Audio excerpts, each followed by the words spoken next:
Assalamualaikum warahmatullahi wabarakatuh. Salam sejahtera untuk kita semua. Dalam kesempatan yang luar biasa ini, saya akan membawakan sebuah pidato yang berjudul Redupnya Nilai Pancasila di Tengah Perkembangan Bangsa Indonesia. Banyak orang berkata, untuk apa belajar sejarah? Itu tandanya orang yang tidak bisa move on. Jika kita masih berpikir seperti itu, maka berhati-hatilah, kita berada pada zona merah.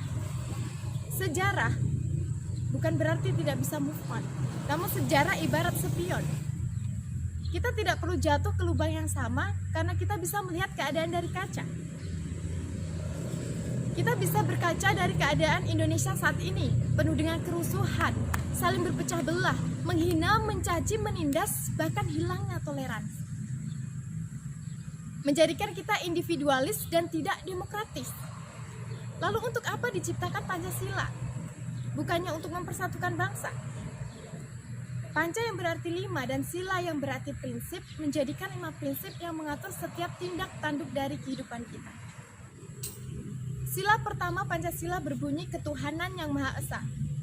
Kita tahu bahwasanya Indonesia terdiri dari banyak agama dan kita juga meyakini bahwasanya agama kitalah yang paling benar. Namun jangan saling baku hantam.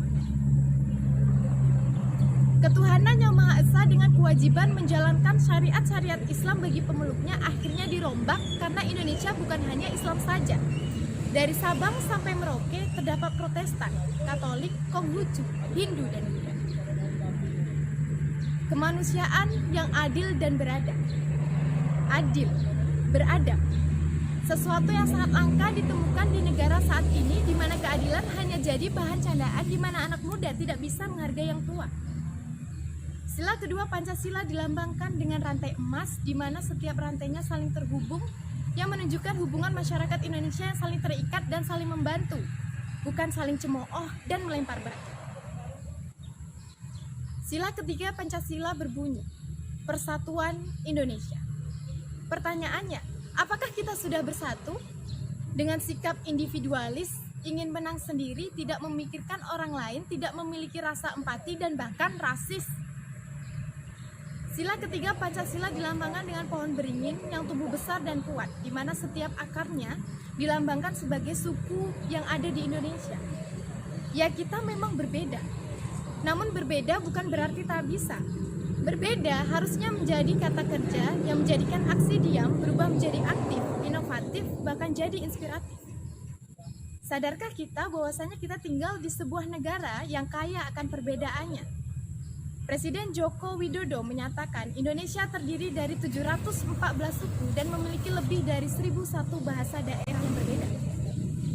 Seharusnya perbedaan ini dapat dijadikan sebagai pendidikan Pancasila yang berkarakter dalam kehidupan sehari-hari. Kemudian sila keempat Pancasila berbunyi kerakyatan yang dipimpin oleh hikmat kebijaksanaan dalam permusyawaratan perwakilan. Apakah masih ada musyawarah ketika opini dibungkam, ketika hak asasi manusia dikesampingkan? Bukannya arti dari sila keempat ini pemimpin haruslah bijaksana, kekeluargaan harus diutamakan, kedaulatan bangsa ada di tangan rakyat, segala putusan berdasarkan musyawarah dan tidak memaksakan kehendak orang lain. Yang terakhir, keadilan sosial bagi seluruh rakyat Indonesia. Mari sama-sama kita berdoa dan berusaha agar tujuan bangsa Indonesia untuk mensejahterakan baik dari segi pangan maupun sandang dan tidak terjadi kesenjangan baik dari segi sosial, politik, dan ekonomi dapat diwujudkan. Benar kata Soekarno, perjuanganku lebih mudah karena melawan penjajah. Perjuanganmu akan lebih sulit karena melawan bangsamu sendiri. Mari sama-sama memerdekakan satu dengan yang lainnya. Pancasila tidak mudah merumuskan, namun kita mudah untuk melupakan. Pancasila bukan tidak memberi kebebasan. Justru dengan adanya Pancasila, kita diberikan wadah untuk bebas berkreativitas. Mengutip dari Harkristuti, kebebasan apabila dimanfaatkan dengan cerdas, maka akan terbentuk pola pikir yang kritis. Tetapi pemberangusan dan pembatasan yang sempit hanya akan membunuh kreativitas dan aktivitas manusia. Keragaman dalam persatuanlah yang akan membentuk sebuah toleransi dan pemahaman. Demikian pidato yang dapat saya sampaikan, kurang dan lebihnya saya mohon maaf. Saya akhiri, wassalamualaikum warahmatullahi wabarakatuh.